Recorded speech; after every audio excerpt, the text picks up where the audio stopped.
Mahiya kayo. Kala ko ba bawal sa simbahan ang magnanakaw? Kung nagdo-donate, pwede yun. Basta mag-donate ng nakaw, pwede pa rin.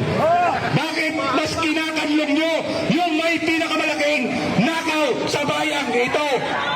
Ayun, malaking tanong. Bakit ayaw nyo singilin si Marcos at si Romualdez? Bakit ayaw nyo papanagutin ang punong kriminal at punong salarin sa punot dulo ng pandarambong? Bakit tahimik kayo? Galit kayo kay Presidente Duterte dahil binungara kayo para magising kayo.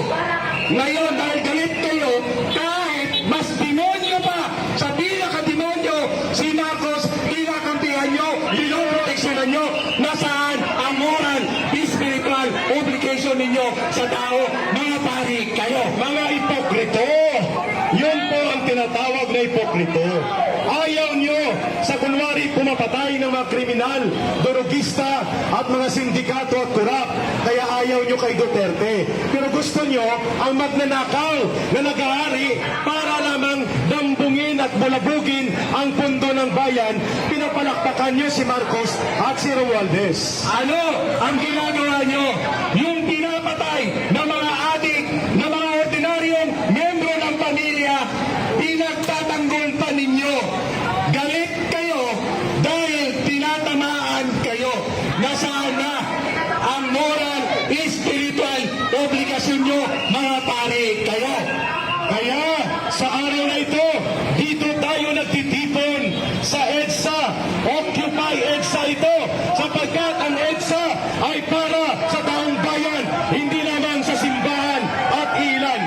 Kahit noong unang panahon pa lang, unang digmaan pa lang natin, sino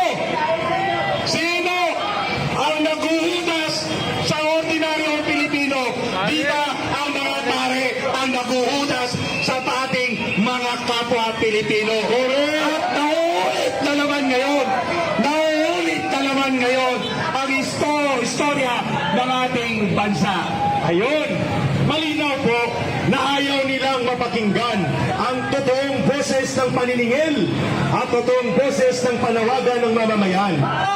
Ang nagpondo ng rally nila ngayon dyan ay pera galing sa nakaw ng ating presidente.